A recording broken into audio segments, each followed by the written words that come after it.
Les malheurs de Sophie par la comtesse de Ségur. Chapitre 10. La crème et le pain chaud. Sophie était gourmande, nous l'avons déjà dit. Elle n'oublia donc pas ce que sa bonne lui avait recommandé.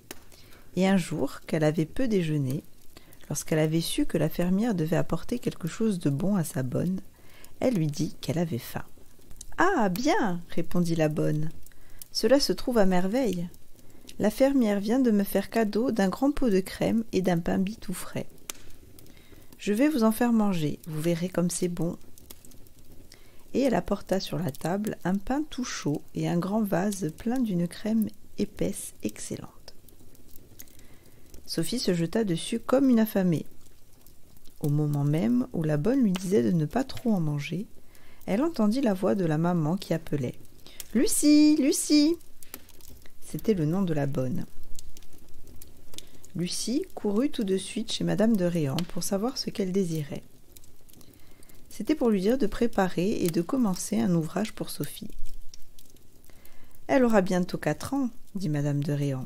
Il est temps qu'elle apprenne à travailler. » La bonne. « Mais quel ouvrage, madame, veut-elle que fasse une enfant si jeune ?» Madame de Réan.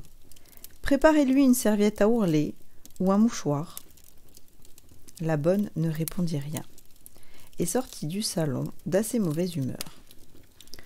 En entrant chez elle, elle vit Sophie qui mangeait encore. Le pot de crème était presque vide et il manquait un énorme morceau de pain. La bonne. « Ah, mon Dieu !» s'écria-t-elle tout en préparant un ourlet pour Sophie. « Vous allez vous rendre malade. Est-il possible que vous ayez avalé tout ça ? Que dira votre mère si elle vous voit souffrante ? Vous allez me faire gronder. » Sophie. « Soyez tranquille, ma bonne. J'avais très grand faim et je ne serai pas malade. C'est si bon, la crème et le pain tout chaud. » La bonne. « Oui, mais c'est bien lourd à l'estomac. Dieu, quel énorme morceau de pain vous avez mangé. J'ai peur, très peur que vous soyez malade. » Sophie, l'embrassant. « Non, ma chère Lucie, soyez tranquille. Je vous assure que je me porte très bien. » La bonne lui donna un petit mouchoir à ourler et lui dit de le porter à sa maman, qui voulait la faire travailler. Sophie courut au salon où l'attendait sa maman et lui présenta le mouchoir. La maman montra à Sophie comment il fallait piquer et tirer l'aiguille.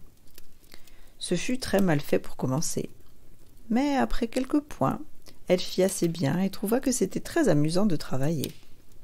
« Voulez-vous me permettre, maman, dit-elle, de montrer mon ouvrage à ma bonne ? » ?»« Oui, tu peux y aller, et ensuite tu reviendras ranger toutes tes affaires et jouer dans ma chambre. » Sophie courut chez la bonne, qui fut fort étonnée de voir l'ourlet presque fini et si bien fait.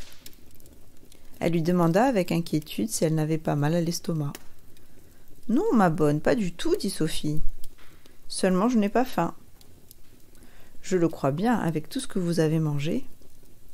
Mais retournez vite près de votre maman, de crainte qu'elle ne vous gronde. » Sophie retourna au salon, rangea toutes ses affaires et se mit à jouer.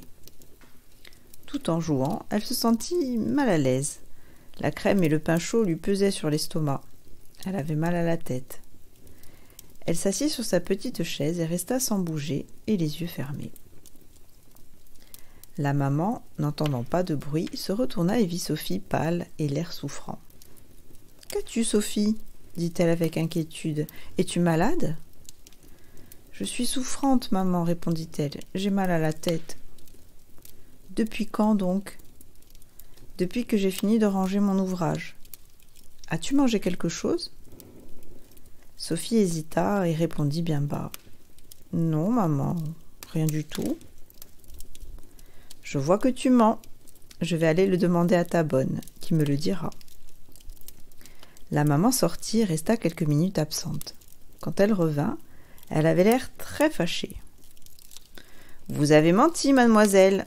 Votre bonne m'a avoué qu'elle vous avait donné du pain chaud et de la crème, et que vous en aviez mangé comme une gloutonne. Tant pis pour vous, parce que vous allez être malade et que vous ne pourrez pas venir dîner demain chez votre tante d'Aubert avec votre cousin Paul. Vous y auriez vu Camille et Madeleine de Ferville. Mais au lieu de vous amuser, de courir dans les bois pour chercher des fraises, vous resterez toute seule à la maison et vous ne mangerez que de la soupe. Madame de Réan prit la main de Sophie, la trouva brûlante et l'emmena pour la faire coucher. « Je vous défends, dit-elle à la bonne, de rien donner à manger à Sophie jusqu'à demain. Faites-lui boire de l'eau ou de la tisane de feuilles d'oranger. Et si jamais vous recommencez ce que vous avez fait ce matin, je vous renverrai immédiatement. » La bonne se sentait coupable. Elle ne répondit pas. Sophie, qui était réellement malade, se laissa mettre dans son lit sans rien dire. Elle passa une mauvaise nuit, très agitée. Elle souffrait de la tête et de l'estomac. Vers le matin, elle s'endormit. Quand elle se réveilla, elle avait encore un peu mal à la tête. Mais le grand air lui fit du bien. La journée se passa tristement pour elle à regretter le dîner de sa tante. Pendant 2 jours encore, elle fut souffrante.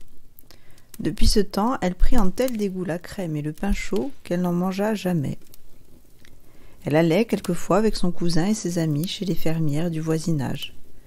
Tout le monde autour d'elle mangeait avec délice de la crème et du pain bis. Sophie seule ne mangeait rien. La vue de cette bonne crème épaisse et mousseuse et de ce pain ferme lui rappelait ce qu'elle avait souffert pour en avoir trop mangé, et lui donnait mal au cœur. Depuis ce temps aussi, elle n'écouta plus les conseils de sa bonne, qui ne resta plus longtemps dans la maison. Madame de Réan, n'ayant plus confiance en elle, en prit une autre, qui était très bonne, mais qui ne permettait jamais à Sophie de faire ce que sa maman lui défendait.